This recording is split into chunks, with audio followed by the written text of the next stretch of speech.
नमस्कार। दिन भर की अंतर्राष्ट्रीय खबरों पर आपका स्वागत है। आज के कुछ इंपॉर्टेंट हाइलाइट्स कि इजरायल के एक बहुत बड़े अधिकारी ने ईरान और हिजबुल्लाह को परमाणु बम से उड़ाने की धमकी दे दी है। इसी के साथ कई ऐसे स्टेटमेंट दिए गए हैं जिससे पता चलता है कि इजरायल को पश्चिमी देशों की तरफ से भारी मात्रा में न्यूक्लियर वेपन्स की भी सप्लाई की गई है। वहीं भारत और अमेरिका के बाद अब सऊदी अरब ने भी अपने नागरिकों को लेबनान से बाहर निकलने की चेतावनी जारी कर दी है। इसके अलावा पाकिस्तान ने अफगानिस्तानी लोगों को अपने देश से मार मार के बाहर निकालना शुरू कर दिया है। वहीं दूसरी तरफ तालिबान लगातार भारत की तारीफ कर रहा है और भारतीय नेवी को मिलने वाली सबमरीन प्रोजेक्ट के लिए अब स्पेन और जर्मनी एक दूसरे के आमने सामने आ चुके हैं। वहीं रूस और अमेरिका के दो बड़े और आधुनिक हथियार एक दूसरे के सामने आसमान में आ चुके हैं।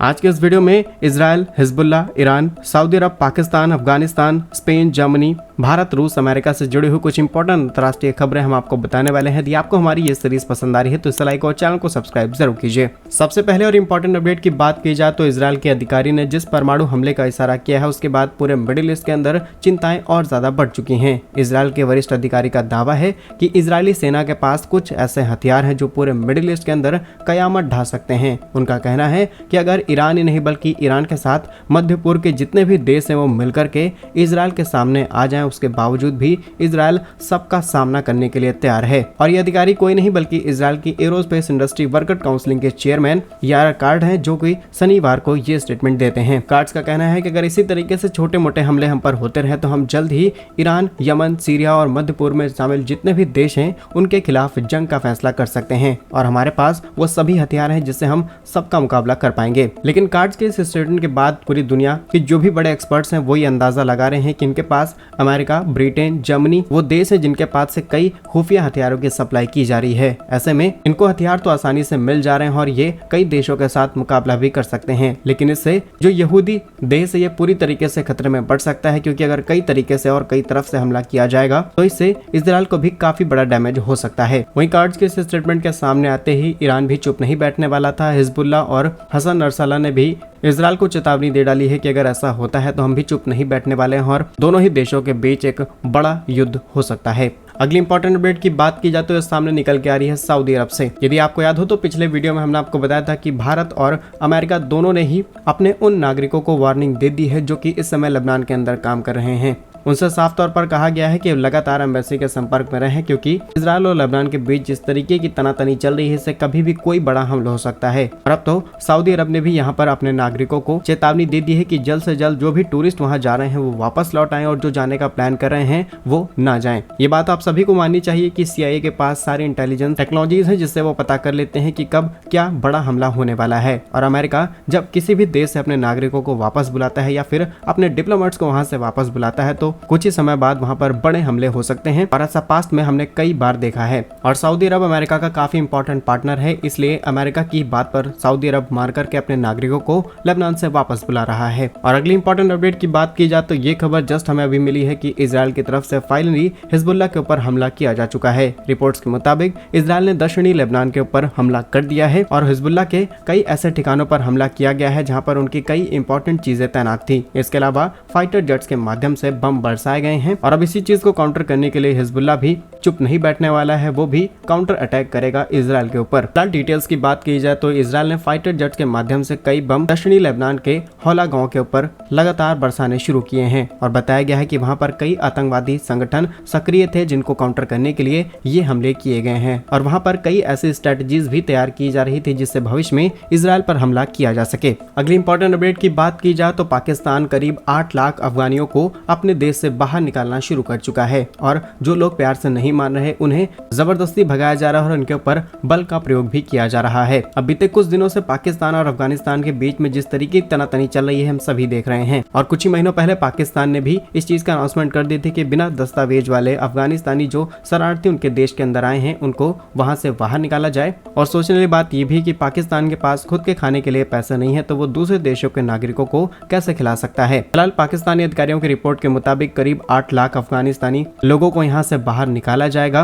और पिछले साल ही करीब 5 लाख से ज्यादा लोगों को पाकिस्तान से बाहर निकलने पर मजबूर किया गया है, जिस पर पाकिस्तान को अंतर्राष्ट्रीय स्तर पर काफी ज्यादा किरकिरी भी झेलनी पड़ी थी। इसके बावजूद भी पाकिस्तान लगातार ऐसी हरकतें कर रहा है। वहीं अफगानिस्तान में तालिबान की तरफ से भारत के फैसले पर काफी ज्यादा तारीफ की गई है और भारत को बहुत बहुत धन्यवाद किया गया है। असल में तालिबान के एक प्रतिनिधिमंडल ने रविवार को कतर में अफगानिस्तान द्वारा आयोजित की गई संयुक्त राष्ट्र के बैठक में हिस्सा लिया। ये बैठक राजधानी दोहा के अंदर कराई गई थी, जिसमें अफगानिस्तान में तालिबान को लेकर के समर्थन की बात की गई थी और उसी बैठक के दौरान रूस, भारत, उज्बेकिस्तान समेत अन्य देशों के प्रतिनिधियों ने तालिबान से बातचीत की और यहाँ पर तालिबान को समर्थन दिया गया है, जिसमें भारत भी शामिल है। और इस मंडल का नेतृत्व कर रहे जबीउल्लाह मुजाहिद ने एक्स पर पोस्ट करते हुए भारत की तारीफ की। इससे पहले की 2 बैठकों में तालिबान शामिल नहीं हुआ था, लेकिन जैसे ही तालिबान शामिल होता है इन्हें भारत की तरफ से समर्थन दिया गया है। जानकारी के लिए आपको बता दें कि अगस्त 2021 में तालिबान ने अफगानिस्तान की सत्ता पर कब्जा कर लिया, लेकिन किसी भी देश ने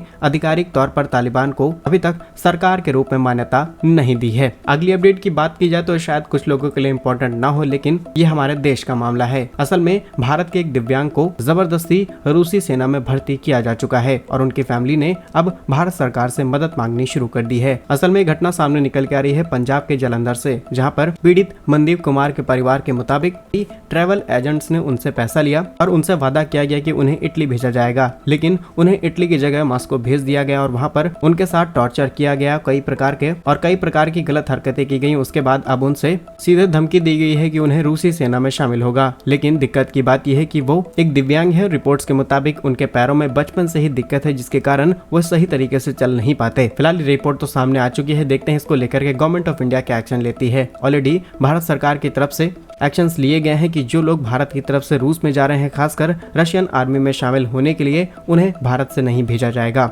भारत सरकार ऑलरेडी इस चीज को लेकर के काफी ज्यादा एक्टिव है। देखते हैं इस नए केस के अंदर भारत सरकार क्या फैसले लेती है। अगली इंपॉर्टेंट अपडेट की बात की जाए तो भारतीय नौसेना में शामिल होने वाली पनडुब्बी को लेकर के अब जर्मनी और स्पेन एक दूसरे के सामने आ चुके हैं। जैसा कि आप लोग जानते होंगे कि भारतीय नौसेना में सबमरीन्स को शामिल करने के लिए प्रोजेक्ट 75I की अनाउंसमेंट की जाती है, जिसमें अलग अलग कंपनीज पार्टिसिपेट करती हैं। लेकिन इस समय स्पेन और जर्मनी ही 2 बड़े दावेदार हैं जो इसमें पार्टिसिपेट करने वाले हैं। जहां स्पेन ने भारत के इस प्रोजेक्ट को लेकर के काफी ज्यादा एक्टिव होकर के काम करना शुरू कर दिया है। स्पेनिश शिपयार्ड नवंतिया के चेयरमैन का कहना है कि भारत को जो S-80 सबमरीन्स दी जाएंगी, इनमें फिलहाल के लिए अभी AIP टेक्नोलॉजी नहीं है, लेकिन भविष्य में इनके अंदर AIP टेक्नोलॉजी इंटीग्रेट करके ही हम भारत को सप्लाई करने वाले हैं। वहीं दूसरी तरफ नवंतिया ने L&T के साथ एक इंपॉर्टेंट एग्रीमेंट भी साइन कर लिया है, जिससे न सिर्फ लिथियम आयन बैटरीज बल्कि AIP टेक्नोलॉजी और फ्यूल सेल के साथ इन सबमरीन्स को भारत के अंदर तैयार करने पर विचार कर रहे हैं। वहीं दूसरी तरफ जर्मनी है, जिसने ऑलरेडी AIP टेक्नोलॉजी के साथ अपनी सबमरीन्स टेस्ट कर ली है, जो कि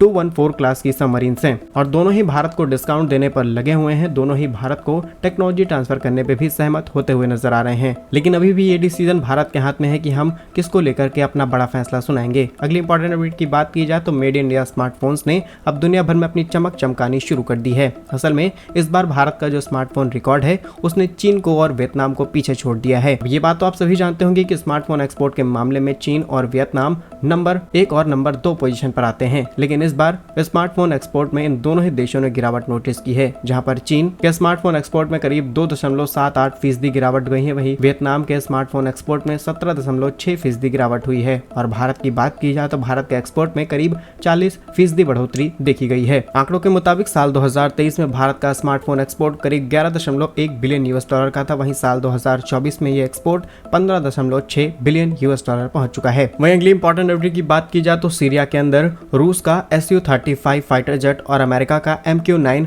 रीपर ड्रोन एक दूसरे के आमने सामने आ चुके हैं। दोनों ही खतरनाक हथियार एक दूसरे के आसपास से गुजरे हैं और अगर यहाँ पर छोटा सा भी ग्लिच होता तो ये दोनों आपस में टकरा जाते और उसके बाद एक नया घमासान शुरू हो जाता। रिपोर्ट्स के मुताबिक 29 जून को करीब 11 बजे के आसपास सीरिया के अंदर ऑपरेट हो रहा है एक गठबंधन MQ-9 रीपर ड्रोन को ऑपरेट कर रहे थे। वहीं रूसी एरोस्पेस फोर्सेस की तरफ से Su-35 विमान को यहाँ पर उड़ाया जाता है और दोनों ही एक दूसरे के आसपास से गुजरते हैं। अब यहाँ पर दोनों ही चीजों की टेस्टिंग की जा रही थी और इसके पीछे कोई कॉन्फ्लिक्ट भी हो सकता है, इसके बारे में कुछ खुलासा नहीं किया गया है। लेकिन अगर ये दोनों टकरा जाते तो दुनिया भर में इसकी खबरें आपको सुनने को मिलती। फिलहाल ये हैं आज की कुछ इंपॉर्टेंट अंतर्राष्ट्रीय खबरें। मिलते हैं हम आपको अगली वीडियो में। यदि आपको हमारी ये सीरीज पसंद आ रही है तो इसे लाइक और चैनल को सब्सक्राइब जरूर कीजिएगा। वंदे मातरम, भारत माता की जय।